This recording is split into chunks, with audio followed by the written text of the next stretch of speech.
Bienvenue à toutes dans le podcast révolutionnaire Minceur. Ici, on aborde tous les sujets, les méthodes, les astuces possibles et inimaginables pour vous aider à déstocker graisse, eau, les kilos émotionnels. En bref, tous les outils possibles pour vous permettre de vous réconcilier enfin avec votre corps, ce précieux. Bonjour à tous. Aujourd'hui, dans ce nouvel épisode, j'accueille Charlène Luquet. Est-ce que je l'ai bien prononcé ou c'est Luquer? Oui, nickel. Lucaire ou Luquet, mais pas de souci. Bon, ça marche. Du coup, j'ai eu un doute en lisant. Bienvenue Charlène, tu es kinésithérapeute, tu es Merci. formée au Drain et au Belly Revolution. Et je suis Ouais. très heureuse et honorée de t'avoir dans notre équipe aujourd'hui. Et je t'invite particulièrement parce que tu es spécialisée dans la prise en charge postpartum. Et tu nous diras un peu mieux tout à l'heure, il n'y a pas que ça et que tu fais évidemment. Mais, et justement, on va parler du ventre plat, du périnée, du transverse aujourd'hui avec toi, un sujet qui nous tient à toutes grandement à cœur. Eh oui. Si tu veux te présenter, je te laisse la parole. Eh ben, bonjour à tout le monde. Donc, c'est Charlène. Je suis kiné donc, sur Brive-la-Gaillarde et je suis spécialisée depuis plusieurs années en rééducation abdominopérinéale.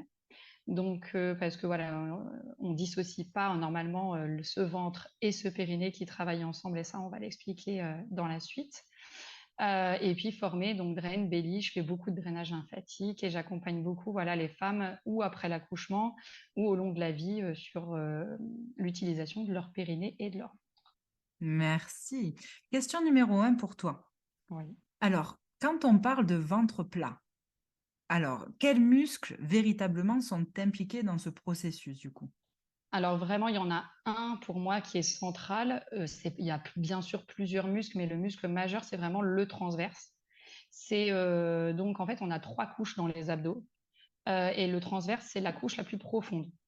Donc Ok. en superficie, on a les fameux grands droits que quand on bosse, ça fait les tablettes de chocolat, Ouais. qui sont vraiment superficielles. En dessous, on a les obliques et vraiment tout en profondeur, on a le transverse qui est vraiment tout autour du ventre, mais qui part du dos jusque devant et qui ressemble vraiment à ces gaines que les femmes mettaient jadis avec les lacets derrière et Oui. qui se serraient très fort pour marquer une belle taille et un ventre plat. Donc c'est vraiment le transverse qui fait ce travail-là. Et si on veut D'accord. avoir un ventre plat, c'est vraiment celui-là qu'il faut bosser. D'accord, super. Et puis en fait, souvent, moi en tout cas, ce que je transmets, et tu l'as vu pendant mes formations, c'est toute l'importance en fait du diaphragme pendant la Oui, respiration ventrale, mais aussi finalement du périnée, parce que ça exerce comme une pompe à eux deux, avec c'est ce ça. plancher pelvien plus ce muscle du diaphragme. Donc, est-ce que tu peux nous expliquer, j'adore quand vous les kinés vous expliquez ça avec encore plus de précision. Qu'est-ce que le diaphragme? C'est quoi son rôle et sa fonction, par exemple? Donc en fait, on a ces deux muscles, le diaphragme donc respiratoire et le périnée, qui sont deux muscles horizontaux. Le diaphragme, il sépare la partie respiratoire de la partie digestive en bas des côtes. Et le périnée qui est lui au fond du bassin. Donc en fait, ils sont comme parallèles et ils montent et ils descendent ensemble au fur et à mesure qu'on inspire, qu'on expire. Oui. Et ce périnée qu'on appelait jadis beaucoup plancher pelvien, Mhm. maintenant on l'appelle de plus en plus diaphragme périnéal D'accord. parce qu'on sait qu'il exerce cette pompe. Donc en fait, à eux deux, ils montent, ils descendent et ils activent par pression, dépression, tout ce qui est digestif, circulatoire, comme le transverse d'ailleurs, qui Hmm. lui est aussi dans la gestion des pressions au niveau de l'abdomen en concomitance avec le diaphragme et le périnée et qui crée cette espèce de brassage permanent au niveau de l'abdomen. Carrément. Et j'ai même lu quelque chose récemment, comme quoi ces muscles étaient primordiaux pour soulager le muscle du cœur et que Oui, justement, avec cette bonne sollicitation, ça aide, voilà, le muscle cardiovasculaire, le cœur, en fait, tout simplement, à bien exactement. pomper le sang. On lui amène une aide en fait, une aide de pompe. Ouais. Et donc, c'est hyper important en fait de prendre conscience à quel point ces muscles qui travaillent tout seuls, nous, on peut les aider. De toute façon, c'est sûrement dans les tips aussi qu'on va donner à la fin, juste Exactement, grâce à une respiration consciente, ventrale et lente. tout à fait. Ok, merci. Et donc le périnée, donc tu m'as fait un mix des deux, hein. Le périnée, Oui. par contre, c'est un muscle qui va être, enfin c'est une question peut-être ouais, bon, je vais te la poser maintenant, mais qui va être entre guillemets affaibli ou touché justement pendant la grossesse. Ça n'est pas de même du coup pour le diaphragme respiratoire. Enfin, ça... Alors il peut l'être, ça c'est plus traité même en ostéopathie, les problèmes D'accord. de diaphragme, parce qu'effectivement, avec la place de l'enfant, il peut y avoir une gêne. Mmh. Mais c'est vrai que c'est plus le périnée parce qu'il est en dessous. Donc le périnée va subir vraiment le poids, la pesanteur de la présence de l'enfant, du liquide amniotique. Et ce qu'il faut savoir, c'est que comme ce périnée travaille avec le transverse, comme les abdos sont complètement dilatés pour laisser la place à l'enfant, ils sont un peu moins efficaces. Et du coup, le périnée doit faire un peu de tampon et porter un peu plus de poids. Il a un peu moins d'aide des abdos à ce moment-là, quoi. Oui, d'accord. Donc, il est effectivement la grossesse et ensuite l'accouchement va le mettre un petit peu plus en fragilité. Mmh. C'est aussi pour ça que les femmes ont plus de problèmes de périnée que les hommes. Et oui, Voilà. tu m'étonnes. Tu m'étonnes. Et du coup, parlons donc, j'ai envie de revenir sur le muscle du transverse. Oui, Hem, donc son rôle, on l'a vu, c'est de maintenir finalement, ben, exactement. C'est une gaine et voilà, son rôle, au c'est niveau des vraiment organes. de gainer tous les organes digestifs et Mmh. les viscères et de gérer les pressions dans l'abdomen. Et c'est Mmh. ça qui nous intéresse beaucoup et c'est par ça qu'il a son rôle dans la respiration, la digestion et la circulation, cette gestion des pressions. D'accord. Voilà. Et en fait, justement quand on est enceinte, ce muscle-là, est-ce qu'il a tendance à se relâcher? Parce qu'on n'en parle pas, enfin moi franchement, en ayant eu 2 enfants, lors de mes rééducations, qu'elles soient abdominales, ou périnéales, j'ai jamais trop entendu, parler de ce muscle en fait, hein, clairement, C'est hein. ça. Alors, on a tendance beaucoup encore, ça change, hein, ça change énormément, mais on a tendance beaucoup encore en rééducation à faire de la rééducation qui est très, très centrée périnée. Et on Mmh. a tendance à oublier ce transverse. Il faut savoir que le transverse en bas, là où il s'insère au niveau du bassin sur le pubis, il a même un tendon commun avec un muscle qui s'appelle le crémaster, qui est un muscle qui passe dans les grandes lèvres chez la femme et au niveau des testicules chez les hommes. Ah oui. Et donc, on comprend quand même que ce transverse, il est très lié à ces muscles du petit bassin, comme si c'était dans le prolongement l'un de l'autre. Et on se rend compte maintenant, effectivement, que c'est un peu une aberration de bosser le périnée de manière isolée sans bosser le transverse. En fait, ils bossent vraiment ensemble. Donc, c'est dommage de ne pas en avoir entendu parler à ce Bah moment-là. oui, Et il n'est jamais trop tard pour le travailler, par non, contre. c'est clair et en fait, finalement, le diastasis, par exemple, ce phénomène, ça n'a rien à voir avec le transverse, on est d'accord? Ça concerne plus les couches qui sont au-dessus? Alors, en fait, la ligne blanche, tous les abdos s'insèrent dessus. Donc, la ligne blanche, c'est cette ligne qui va du bas du sternum au pubis, où il y a le nombril dessus, qui Oui, a tendance effectivement à créer un trou, oui. donc ce diastasis après l'accouchement notamment. Et là, c'est le petit truc en plus qu'il faut comprendre, c'est que le transverse, comme il s'insère sur cette fibre, en se contractant, il peut augmenter un diastasis. Donc après l'accouchement, il ne faut pas faire n'importe quoi. Si on a un diastasis et qu'on bosse beaucoup le transverse, comme dans les petits exos dont je vous parlerai après, on peut aggraver le diastasis. Il prend appui dessus, donc en se contractant, il va l'étirer.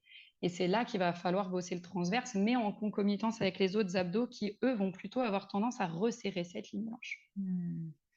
Donc Voilà. en fait, finalement, pendant notre rééducation abdominale, vous commencez à travailler quoi? Les kinés? D'abord le transverse, puis les couches Les supérieures? deux. Mmh, Les tout en deux, même les temps? deux ensemble, transverse et périnée en prise de conscience. Ouais, Et d'accord. après, tout le monde n'a pas de diastasis après l'accouchement. Non, Donc, moi j'en pas ai de pas eu. diastasis, Mmh. transverse, tu peux y aller, il n'y a pas de souci. Et en fait, un diastasis, est-ce que ça peut être irréversible? Parce que j'ai déjà Oui, entendu des femmes qui à un se faisaient faire certain, à un ouais. certain niveau. Donc là, j'ai pas en tête le nombre de centimètres, mais on le mesure. Et à un certain niveau, on sait on ne récupérera pas.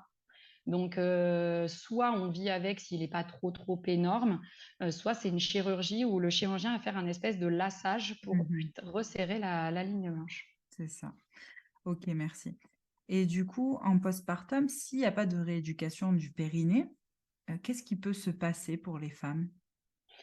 Alors, il y a des femmes qui auront jamais de problème parce qu'on n'est pas toutes égales, Tout à fait. clairement. Mmh. Après, ce qui se passe, c'est que si on ne récupère pas un périnée un peu tonique, mais après on porte en plus, c'est une période où on va porter beaucoup. On porte l'enfant, donc on porte du Mmh. poids, donc on met des pressions sur ce périnée et donc on vient augmenter les risques de potentielle descente d'organes, d'incontinence. Donc c'est bien en prévention de quoi qu'il arrive, même si on se sent bien de la faire, on est plus dans la prévention. Et il y a des femmes qui en ont vraiment besoin parce qu'après l'accouchement, il y a vraiment un relâchement, quoi. Mais le risque, c'est descente d'organes, prolapsus, techniquement parlant, Mmh mh, mmh. et incontinence urinaire, voire anale, hein. Ah Que oui, le oui. périnée, ça va Mmh. vraiment de devant au niveau urinaire, en passant par le vagin, jusqu'au coccyx au niveau anal. Donc, c'est pas que les fuites urinaires. D'accord. Donc, c'est important. Comment on peut même faire des petits exercices, ben, peut-être qu'on y vient tout de suite aussi à la maison pour ben, justement reprendre conscience de finalement notre tour de taille, mais encore une fois, dans le but de notre bonne santé, c'est-à-dire Exactement. si tout est relâché, si tout, voilà, il y a cette descente d'organes qui peut s'observer, ce prolapsus, etc. Encore une fois, c'est tout ça, c'est encore et toujours de la prévention pour venir prévenir. L'intérêt, nous, ce qu'on veut diffuser aujourd'hui, c'est que vous restiez le plus longtemps possible en bonne En santé, santé. avec surtout une image de vous-même qui vous plaît, une image de vous qui vous valorise quand vous vous regardez aussi, parce que, et Charlène et moi, on sait très bien que les périodes de postpartum, c'est pas vraiment des périodes super évidentes. Notre corps a mué. On retrouvera jamais le même corps qu'avant. Parfois, on le retrouve en mieux parce qu'on il y a eu un déclic, hein, je ne sais pas si elle a observé auprès de tes patientes aussi, hein, mais Si, ouais. ouais, voilà, dans les têtes. Moi aussi, j'ai perdu 17 kilos à la suite de ma première grossesse, par Ouais. exemple, parce que j'ai fait un énorme travail sur moi. Ça m'a ramené plein de prises de conscience. J'ai jamais autant aimé mon corps après la première Ouais. grossesse. Mais ce qui est important, voilà, c'est juste de le prendre en termes de prévention. Donc, qu'est-ce qu'on peut faire pour prévenir tout ça et pour entretenir notre ventre plat, synonyme aussi de bonne santé et de maintien finalement.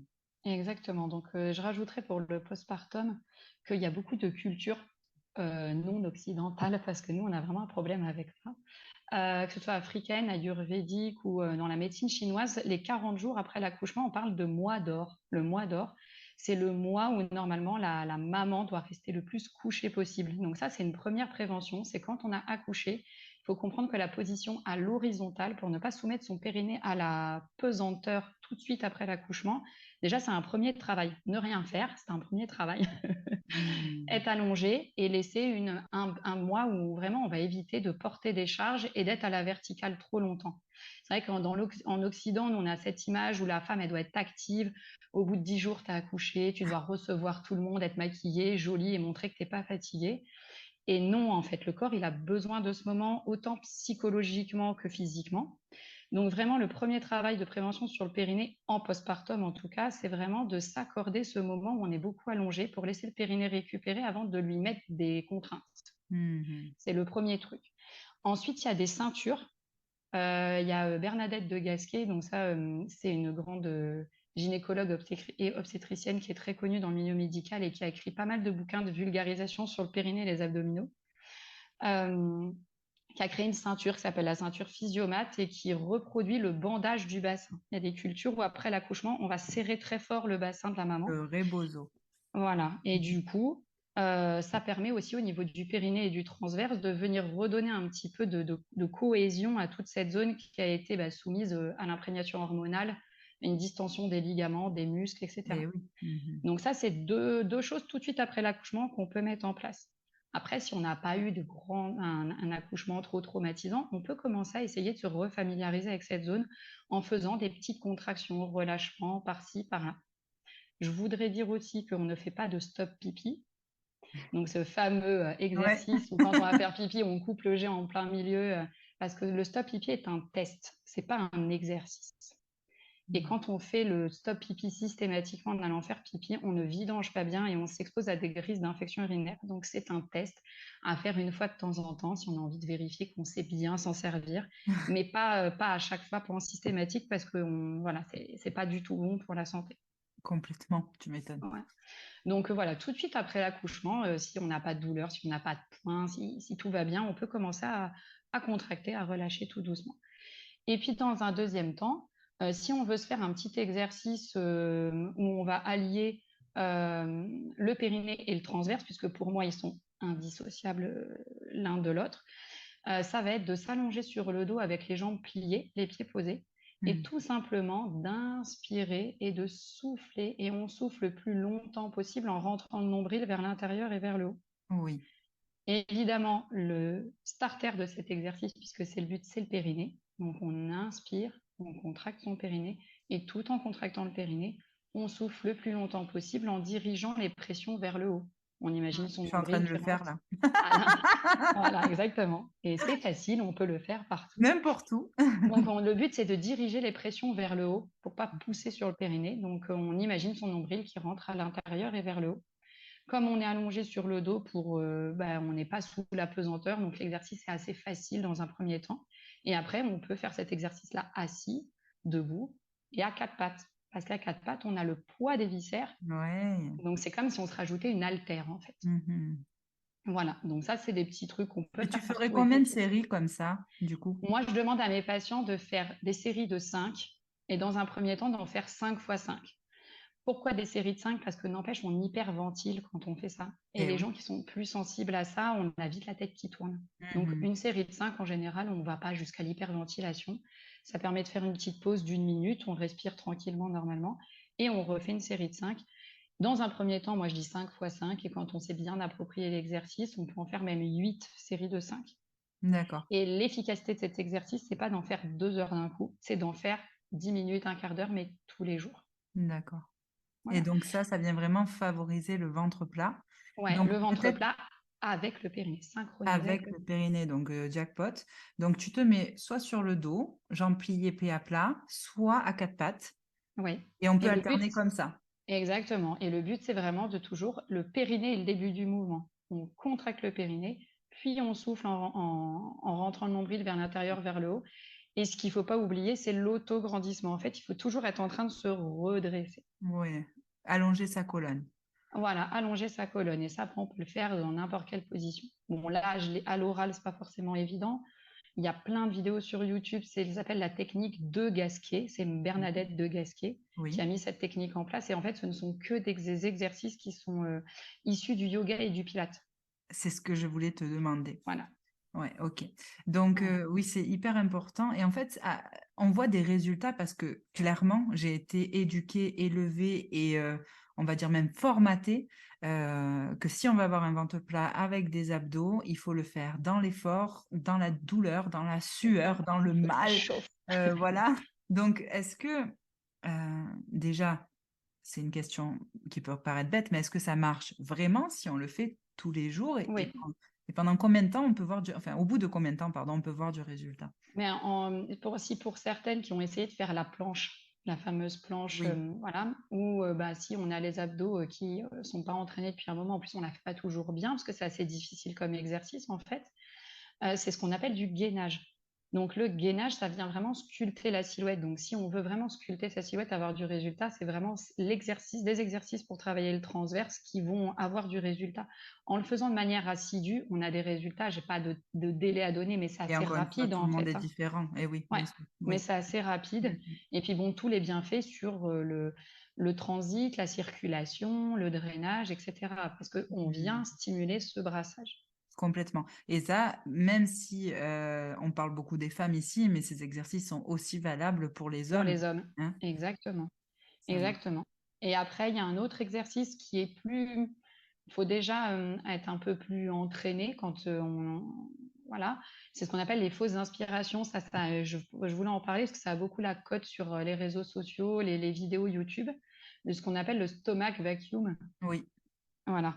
Donc, chez Bernadette de Gasquet, on parle tout simplement de fausses inspirations, où on vient vraiment souffler, souffler, souffler, vider, vider, vider, creuser son ventre à fond avec son périnée, évidemment, toujours. Et quand on arrive à la fin et qu'on n'a plus d'air, on fait semblant d'inspirer, on remonte tout son ventre sous ses côtes. Donc ça, c'est un exercice très puissant qui vient rajouter une dose pour le transverse. d'accord. Mais c'est un truc à faire ponctuellement. Par exemple, on fait une série de 5 de l'exercice qu'on a cité tout à l'heure et on met un stomach vacuum en dernier. C'est pas un truc D'accord. à faire en série. Ok. Voilà. Pourquoi? Parce que c'est assez puissant au niveau circulatoire, etc. Donc on en fait un. Déjà, chez quelqu'un qui a tendance à avoir des petites remontées au niveau Oui. estomac et tout, ils vont vite sentir que c'est quand même assez puissant comme exercice. Donc c'est bien de faire une petite pause avec des exos un peu plus, on va dire, cool, et de mettre le stomach vacuum à la fin d'une série, par exemple, parce que ça crée vraiment une dépression très importante. D'accord. Et C'est puis je là où pense c'est qu'il faut efficace savoir, d'ailleurs. Et oui, je pense qu'il faut savoir maîtriser aussi ce genre d'exercice, Exactement, c'est-à-dire se faire encadrer par un professionnel compétent pour démarrer. exactement. Enfin, même, j'ai envie de te dire, pour tout dans la vie, hein. C'est ça. Heu, pour après C'est pouvoir le toujours faire mieux. en autonomie aussi, Et ces exercices-là, encore une fois, si on a un diastasis, par exemple, qu'on vient solliciter énormément son transverse, on peut, ne pas travailler dans le bon sens. Donc c'est vrai qu'il vaut mieux avoir vu quelqu'un qui a fait un bilan, qui t'a donné des conseils, adéquats, parce mmh qu'on est mh. tous différents et que tout convient pas à tout le monde. Tous les exercices du transverse, c'est surtout le stomach vacuum qui est assez puissant. Il faut savoir qu'il y a quand même quelques contre-indications. La fausse inspiration qu'on fait avec Bernadette de Gasquet, il faut pas avoir de glaucome, par exemple, parce qu'on fait beaucoup monter la tension, la Mmh pression. mh. Mmh. Donc voilà, c'est bien d'avoir quand même vu un coach sportif aguerri, Oui. formé, ou Mmh. un kiné, un professionnel de santé qui soit à même d'évaluer quand même ce qui est bon pour nous, quoi. C'est clair. Tout à fait Voilà. d'accord. Ça, je le vois. En plus, c'est assez impressionnant visuellement de voir, les ventres se rentrer, se creuser, Ouais. comme ça. Mais il y a des Mmh. voilà, après sur YouTube, il y a quand même des vidéos bien, bien expliquées qui sont bien faites. Donc il y a une bonne bibliothèque, sur YouTube, de choses, par des gens sérieux qui expliquent ça correctement. OK. J'ai une question bonus ultime. Ouais. Et justement, le Belly Revolution dans tout ça, qu'est-ce que Oui. tu en penses? Mais on est complètement dans le dans la dynamique de jouer sur, ce côté drainant, sur ces pressions, sur le fait de suivre aussi le sens du transit. Mmh. Et c'est aussi pour ça que ce massage, moi, il me parle en tant que kiné et en tant que kiné abdominopérinéal, parce Oui. qu'on suit la respiration. Mmh. Et vraiment au niveau du ventre, la respiration, c'est vraiment le truc clé. Et comme on parle de ventre plat, je voudrais quand même rajouter que le ventre, il vit. Le ventre, il est fait pour bouger, il est pas fait pour: «Rentre ton ventre, Mais rentre oui! ton ventre». Non, le ventre, on inspire, il gonfle, on expire, il rentre, c'est normal. On a nos règles, il est gonflé, c'est normal. Et en fait, la vie, c'est le mouvement. Enfin, le mouvement, c'est la vie. Je sais pas dans quel sens il faut le dire. Les 2, Et c'est bien. voilà. Et le ventre, il doit bouger. C'est ça qu'il faut garder en tête. Le droit comme un piquet, rentre ton ventre, non, ça marche pas. Par contre, une posture d'autograndissement, sans chercher à rentrer son ventre, juste je me grandis, je me tire vers le plafond, automatiquement, sans faire d'effort, on a le ventre qui s'efface parce qu'on diminue les pressions sur le ventre. Mais pas Mmh. parce que on se bloque et qu'on le rentre. Le Ouais. ventre, il vit et il doit bouger. J'ai envie de vous dire, en fait, soyez fiers d'être en vie. Sortez Ouais, le ventre parce qu'à partir du moment où ça bouge plus, c'est mauvais signe. c'est ça. Exactement. Comme je dis toujours, lâchez-vous l'abdomen. Voilà, lâchez-vous l'abdomen. Mince. De Bon, joie bah, vivre. super, merci ma belle Charlène. J'étais très contente de t'avoir sur ce podcast. Alors, vous retrouvez toutes les infos de Charlène en dessous de l'épisode du podcast. Je mettrai aussi son compte Instagram. Et puis, merci d'avoir des professionnels de santé aussi cool, ouverts et compétents que toi sur notre marché. Merci beaucoup. Merci beaucoup à toi de m'avoir donné la parole. Ah, ben ouais, avec Merci, grande joie. avec plaisir. Merci Merci, beaucoup. à bientôt.